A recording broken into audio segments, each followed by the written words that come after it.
No estaba algo, digamos, suficientemente cantado. Sí veíamos que se estaba dando un escenario de tensión entre el Ejecutivo electo en el 90 y el Congreso de la República, la Cámara de Diputados y Senado, en donde no tenía la mayoría absoluta el gobierno de Fujimori, que después demostró que era imprescindible para sus estrategias políticas poder tener control absoluto del Congreso, que esa es, creo, una de las características de deformación democrática de Fujimori, que está en la explicación de por qué el 5 de abril da un autogolpe, con la justificación de que no le daban las facultades que había solicitado y que por tanto que se habría visto forzado a dar el golpe del 5 de abril. Yo creo que eso es una justificación, pero es inaceptable, en tanto que un gobierno que no tiene mayoría tiene que saber construir mayorías con sectores incluso que le son opuestos. Quien era en ese momento visible en el quehacer de derechos humanos, como lo éramos nosotros como voceros de APRODE, indudablemente que fue no una buena noche, ¿no? Porque no sabíamos qué podía pasar en la noche. Ahí está el recuerdo al día siguiente de la República en blanco, hay el recuerdo de algunos periodistas de canales internacionales, si no me equivoco eran de Univisión, que fueron hostigados ahí en la Plaza del Congreso, ¿no? En donde salen imágenes que se volvieron internacionales de la periodista exigiendo a los mandos militares en el terreno que le permitieran registrar los hechos, y las manos de los militares o del soldado, del suboficial, que pretendiendo tapar el cañón de la cámara.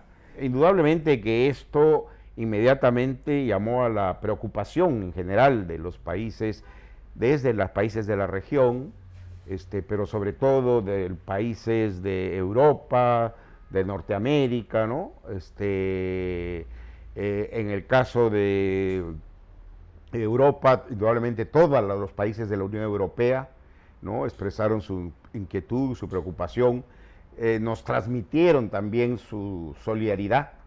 Esto llamó la atención internacional, ¿no? ¿Qué iba a pasar en el Perú con este inicio de el régimen autoritario? Como después se desató a partir del 92 la acción desplegada del Escuadrón de Muerte Colina, después de Barrios Altos, con el periodista Pedro Yauri en Huacho, con la familia Ventosilla en Huaral, con los desaparecidos del Santa, hasta llegar a julio con los casos de los estudiantes de la Cantuta, otros casos que no tuvieron esa resonancia y que no se supo que eran ellos hasta muchos años después, como el caso de los pobladores rurales de Caraqueño en Pativilca, que en esos primeros meses se pensó que era un ajusticionamiento de Sendero, ¿no? Pero que después lo confesó los propios Colina, que eso era un crimen de ellos. Entonces, eso indudablemente lo fuimos verificando, corroborando en los meses siguientes del autogolpe, que además rápidamente se empezó a conocer que se instauraba un régimen cívico-militar. Y lo digo porque se empezó a conocer quienes conformaban la troika del gobierno, ¿no? El general Nicolás de Bari Hermosa Ríos, que fue durante los próximos 8 o 9 años el comandante general del ejército, y Vladimiro Montesinos, que formalizó su actuación a los mandos del Servicio de Inteligencia Nacional, estando por encima de los formalmente designados por el Estado. Entonces, eso indudablemente lo fuimos conociendo en las semanas siguientes, cuando se fue viendo cómo operaba el Ejecutivo inmediatamente posterior al golpe, el rol que empezó a tener Montesinos, el rol que empezó a desarrollarse al cooptar y crear la prensa chicha, la prensa amarilla, ¿no? Se convirtió en el editor principal de diarios Vladimiro Montesinos a través de los faxes y de los intermediarios que tenía para utilizar los diarios chicha más que como contenido al interior, como pantallazos ante la opinión pública, teniendo a su disposición 7, 8, 9 diarios colgados en los kioscos para informar a la opinión pública, ¿no? Entonces, todo eso indudablemente no se estableció en 24 horas, ¿no? Pero fue el inicio del proceso de instauración de este régimen cívico-militar y posteriormente de cooptación de todas las instituciones del Estado. Después llamó a la constitución del Congreso Constituyente Democrático, que fue elegido con una unanimidad del fujimorismo, la cooptación que hizo del Poder Judicial, del Ministerio Público, ¿no? Con sus cabezas, Blancanélida Colán en el caso del Ministerio Público, y posteriormente otros mecanismos progresivamente, ¿no? Hasta llegar a la cooptación que fue también un punto de quiebre del Tribunal Constitucional, ¿no? Y que marcó, yo creo, el inicio del declinamiento del régimen dictatorial y corrupto y mafioso y criminal del fujimorismo.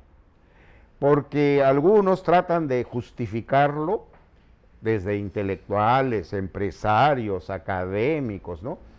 Y tratando de hacer una separación entre que fue eficaz en la lucha contra el terrorismo, que yo lo pondría entre comillas, porque junto con producirse la captura de Guzmán, la desarticulación, se cometieron crímenes de Estado, crímenes de terror, crímenes de barbarie, frente a Sendero Luminoso. Y por otro lado, pretendiendo también justificar a partir de un nivel de estabilización económica con el shock y todas las medidas impopulares que generaron despidos masivos de trabajadores en el Estado, en distintos sectores de la sociedad.